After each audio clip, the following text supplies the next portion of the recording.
প্রিয় শিক্ষার্থীরা, আশা করি সবাই ভালো আছো। তোমাদের এইচএসসি যারা পরীক্ষার্থী 2025 সালে, তোমরা অনেকেই গ্রামার নিয়ে অনেকেই শঙ্কিত। তোমাদের গ্রামারটি করলে অনেকটা সমস্যা রয়েছে।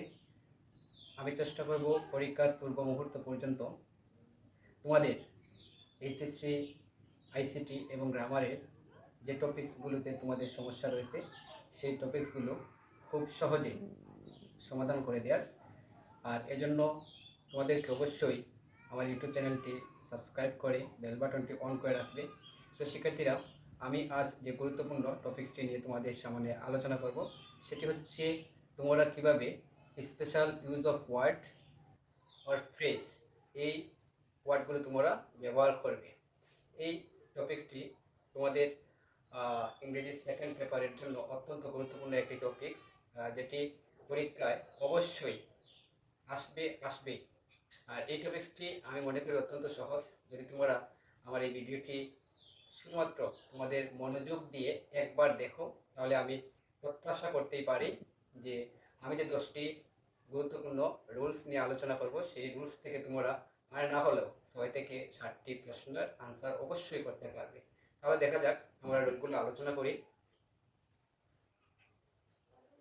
Rule 1, be verb. অর্থাৎ বি ভার্ব বলতে কি বোঝায়? Am, is, are, was, were. এই be verb plus born, be verb plus born কখন বসে? যখন কোনো ব্যক্তির জন্মস্থান, জন্মসাল এরকম কিছু অর্থ প্রকাশ করে তখন বি ভার্ব প্লাস তার সাথে একটা বর্ন বসে। আমি তোমাদেরকে দেখিয়ে দিচ্ছি একটি উদাহরণের মাধ্যমে। He dash in 2010। এখানে 2010 একটি সাল, একটি বছর রয়েছে এবং এখানে সাবজেক্টটি হচ্ছে হি।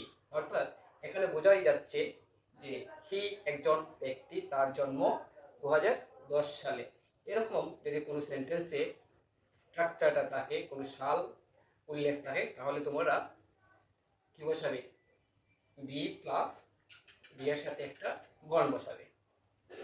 এখানে তোমরা খেয়াল করতে হবে, যদি তোমার সেন্টেন্সটা পাস্ট টেন্সে হয় তাহলে সাবজেক্ট অনুসারে এই এখানে ওয়াজ, ওয়্যার এগুলো পাস্ট ফর্মে বসে তুমি পাস্ট ফর্মটা বসাবে। আর যদি প্রেজেন্ট ফর্মে হয় তাহলে এম, ইজ, আর সাবজেক্ট এবং পার্সন অনুসারে বসাবে। তাহলে এখানে আমাদের আনসারটি হচ্ছে হি ওয়াজ বর্ন ইন 2010। তারপর rule 2, used to. Used to, এই ইউজড টু ওয়ার্ডটি কোন অর্থে বসে? আসলে আমাদের সবারই অতীত অভ্যাস রয়েছে, আর এই অতীত অভ্যাস বোঝাতে আমরা ইউজড টু ওয়ার্ডটি ব্যবহার করি। তাহলে ইউজড টু কখন বসে? অতীত অভ্যাস বা অভ্যাস বোঝাতে ইউজড টু বসে।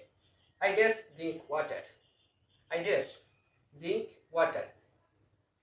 আমরা সবাই পানি পান করি। আমাদের সবারই কম বেশি অভ্যাস রয়েছে।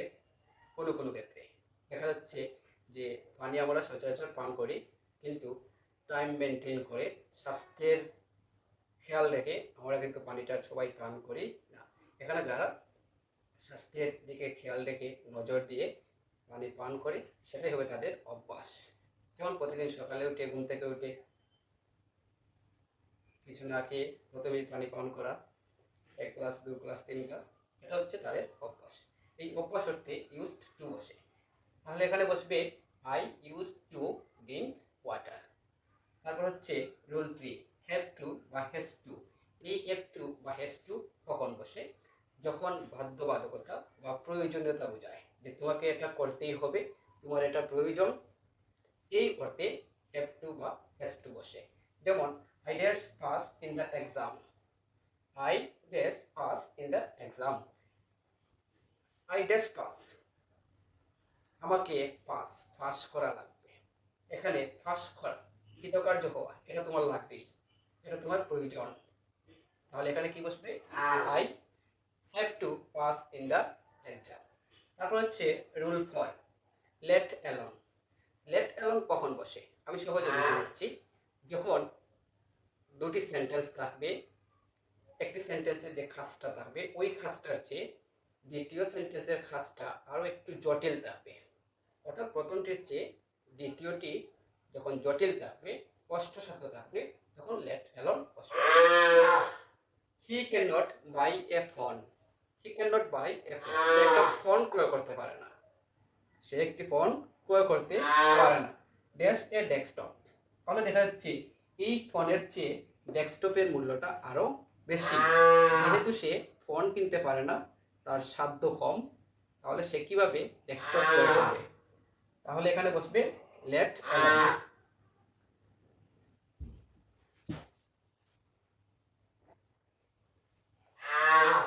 তারপর শিক্ষার্থীরা উড রেদার। উড রেদার কখন বসে? আমি এখানে লিখে রেখেছি বরং তবুও। বরং তবুও অর্থে কোনো সেন্টেন্সে উড রেদার বসবে। এখানে একটা সিনড্রোম, কিছু চিহ্ন আছে যে সেন্টেন্সটির মধ্যে দেন থাকবে। যখন সেন্টেন্সের মধ্যে দেন থাকে তখন বেশিরভাগ সময় উড রেদার বসে। যেমন এখানে আছে I dash die than steal. এই যে এখানে দেন আছে, আই ড্যাশ ডাই, আমি মরব, দেন স্টিল, চুরি করার চাইতে। অর্থাৎ এখানে পূর্ণতা পাচ্ছে না অর্থটি। যখন তুমি উড রেদার বসাবে তখনই পূর্ণতা পাবে। I would rather die than steal, I would rather die, আমি মরতে বাধ্য, বরঞ্চ আমি মরেই যাব, তবুও চুরি করব না। তারপর হচ্ছে হোয়াট ইফ। এই হোয়াট ইফ কি কোন সেন্টেন্সে কি হতো, এমন যদি হতো, এরকম পাশে বসে। Yes, I had been in the journey. I had been in the journey. What if I had been in the journey? কি হতো আমি যদি ভ্রমণে থাকতাম। তারপর হেড বেটার। এই হেড বেটারটি বরং ভালো অর্থে ব্যবহৃত হয়। অর্থাৎ আমি অন্যভাবে তোমাদেরকে বুঝিয়ে দিচ্ছি। তুমি একটি স্থানে গেলে, কোনো এক জায়গায় গেলে, কোনো পার্টিতে গেলে, সেখানে গিয়ে তুমি দেখলে যে তোমার যতটুকু প্রাপ্য, তোমার যা পাবার, তোমাকে যতটুকু মূল্যায়ন দেবার ততটুকু মূল্যায়ন তোমাকে দেয়া হচ্ছে না, তুমি মনে মনে কষ্ট করছো, তখন তোমাকে সেখান থেকে চলে যেতে হবে। আর এই যখন চলে যেতে হবে তখন এই বরং ভালো অর্থে গেট বেটার বসবে। You dash to go home now, you have to, you dash to go home now, you had better to go home now. তোমার বরং ভালো হবে এখন বাড়িতে চলে যাওয়া। তারপর এজ ইফ বা এজ তো। যেন অর্থ প্রকাশে, কোন সেন্টেন্সের মধ্যে যেন অর্থ প্রকাশে এজ ইফ বা এজ তো বসবে। যেমন হি টক্স, সে কথা বলে, গ্যাস হি নোজ এভরিথিং, সে সব কিছু জানে। যেন সে সব কিছু জানে, সে এমন ভাবে কথা বলে যেন সে সব কিছু জানে। He talks as if he knows everything. He talks as if he were a mat. He talks as if he were a leader.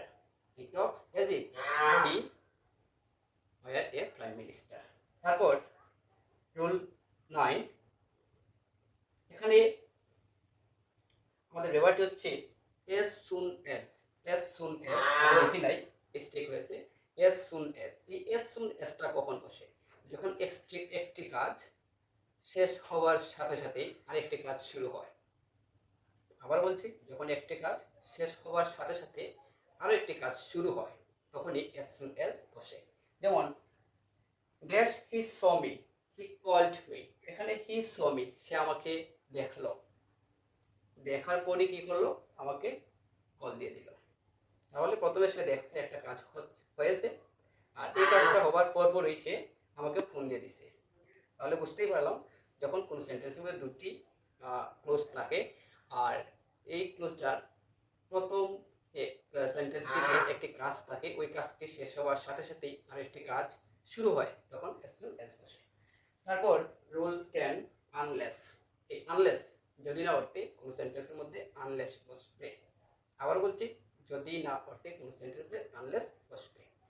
এই আনলেসটি একটি নেগেটিভ ওয়ার্ড, এটার অর্থটি নাবোধক, সেটা তোমাকে খেয়াল রাখতে হবে।